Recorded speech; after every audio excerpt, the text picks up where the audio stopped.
তো আমরা হচ্ছে ইনভেস্টিগেশনের মধ্যে প্রথমে দেখবো যে ওয়েট ফিল্ম, ঠিক আছে?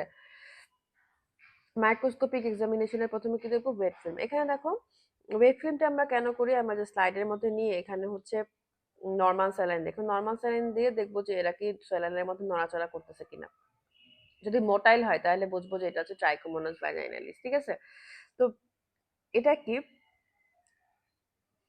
আমরা নরমাল স্যালাইনটা যে তখন দিব, তখন এটা কেন নরমাল স্যালাইনটা দিব? নরমাল স্যালাইনটা দেওয়ার কারণ হচ্ছে আমাদের কোনো বার্স্ট হবে না বা কোনো শ্রিঙ্কেজ হবে না এবং মর্টিলিটিটা থাকবে, হ্যাঁ?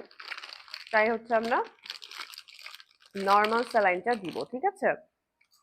এখন নরমাল স্যালাইন দিলে ট্রাইকোমোনাস ভ্যাজাইনালিসকে আমরা দেখবো মর্টিলিটি শো করতে, সে হচ্ছে দৌড়াদৌড়ি করতেছে, ঠিক আছে? আর আমরা ক্লু সেলকে দেখতে পাবো। ক্লু সেলটা কি, যে ভ্যাজাইনাল যে এপিথেলিয়াল সারফেস আছে, ওই ভ্যাজাইনাল এপিথেলিয়াল সারফেস আমাদের হচ্ছে ব্যাকটেরিয়া দিয়ে কভার থাকে। তাহলে ভ্যাজাইনাল এপিথেলিয়াল সারফেস যে ব্যাকটেরিয়া দিয়ে কভার থাকে, ওই যে ব্যাকটেরিয়া কভার্ড এপিথেলিয়াল সেল, এটাকে বলা হয় থাকে ক্লু সেল। এবং এটা কিসের ক্লু দেয়? এটা হচ্ছে ব্যাকটেরিয়ার ভ্যাজাইনোসিসের ক্লু দেয়, ঠিক আছে? এখন ব্যাকটেরিয়ার ভ্যাজাইনোসিসটা কেমনে হয়? এখানে হচ্ছে তোমাদের যে ল্যাক্টোব্যাসিলি যেটা আছে সেটা কমে যায় এবং বিভিন্ন অ্যানারোবিক ব্যাকটেরিয়ার পরিমাণ বেড়ে যায়। এখন এই অ্যানারোবিক ব্যাকটেরিয়া বেশি পরিমাণে হচ্ছে অ্যামোনিয়া কম্পাউন্ড প্রোডাকশন করে বা তখন হচ্ছে ফিশি ওদর হয়, ঠিক আছে? তাহলে এই যে ইমব্যালেন্সটা, ল্যাক্টোব্যাসিলি হচ্ছে কমে গেল এবং হচ্ছে অন্যান্য অ্যানারোবিক ব্যাকটেরিয়া বেড়ে গেল, এটাকে বলা হয়ে থাকে আহ, তোমার এই যে ইমব্যালেন্স, এবং এটা হচ্ছে ব্যাকটেরিয়ার ভ্যাজাইনোসিসে হয়।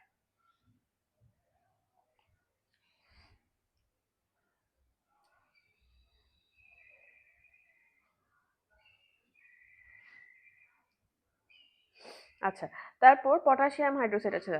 আমরা যেটা দেখলাম যে নর্মাল সেল একটা ক্লু সেল আমরা কেন দিই? কারণ ব্যাকটেরিয়া সেলের সাথে অ্যাটাচড থাকে।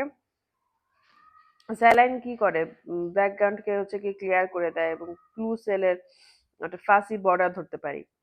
আচ্ছা, এবার আমরা যে পটাশিয়াম হাইড্রোক্সাইডটা দেখি। পটাশিয়াম হাইড্রোক্সাইড যদি আমি একটু টেস্ট করি, এটা কেন দিই? পটাশিয়াম হাইড্রোক্সাইডটা দিই হচ্ছে উইফ টেস্ট, হ্যাঁ? মানে উইফ টেস্টটা কি?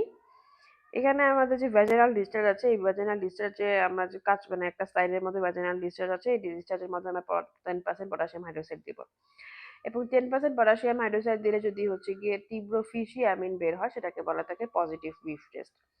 তাহলে অনেক বেশি পরিমাণ গন্ধ যদি বের হয়, তখন সেটাকে আমরা বলবো উইফ টেস্ট। এখন ব্যাকটেরিয়ার ভ্যাজাইনোসিসে আমাদের অ্যামাইন কম্পাউন্ডের পরিমাণ অনেক বেশি বেড়ে যায়, তখন পটাশিয়াম হাইড্রোক্সাইড অ্যালকালাইন হওয়ার ফলে এই অ্যামাইন কম্পাউন্ডগুলো রিলিজ হয়, তখন ওই গন্ধটা বের হয়, ঠিক আছে? তাহলে এই যে একটা সিম্পল বেডসাইড টেস্ট, ব্যাকটেরিয়ার ভ্যাজাইনাল ডিসচার্জে ফিশি ওদর আসে কিনা সেটা বের করার জন্য উইফ টেস্ট। আর ফাঙ্গাসটা, আমরা ফাঙ্গাসের মধ্যে আমরা কেন পটাশিয়াম হাইড্রোক্সাইড দিই? এটাও হচ্ছে ব্ল্যাকডাউনটাকে ক্লিয়ার করে। পটাশিয়াম হাইড্রোক্সাইড একটা স্ট্রং অ্যালকালাই, তখন ক্যারাটিনকে ডিজলভ করে, এপিথেলিয়াল সেলগুলো আছে ফাঙ্গাসের চারপাশে সেগুলোকে ডিজলভ করে এবং স্পেসিমেনটাকে আমরা সুন্দর মতো দেখতে পাই। ফাঙ্গাল সেল ওয়াল পাশাপাশি হচ্ছে ফাঙ্গাল সেল ওয়াল হচ্ছে রেজিস্ট করে, ফাঙ্গাল সেল ওয়াল হচ্ছে পটাশিয়াম হাইড্রোক্সাইডকে রেজিস্ট করে এবং fungi have thick chitinous cell wall. তাহলে হচ্ছে তখন হচ্ছে কাইটিন হচ্ছে পটাশিয়াম হাইড্রোক্সাইডে ডিজলভ হয় না। তো আমরা হাইফি, সিডু হাইফি বা বার্ডিং লিস্ট যেগুলো আছে, মানে তোমার স্ট্রাকচারটা, ফাঙ্গাসের স্ট্রাকচারটা আমরা সুন্দর মতনে দেখতে পারি, ঠিক আছে? প্লাস বেটার ভিজুয়ালাইজেশন করতে পারি। তো এগুলো হচ্ছে মোটামুটি ইনভেস্টিগেশন। ধন্যবাদ। ইনভেস্টিগেশন আছে।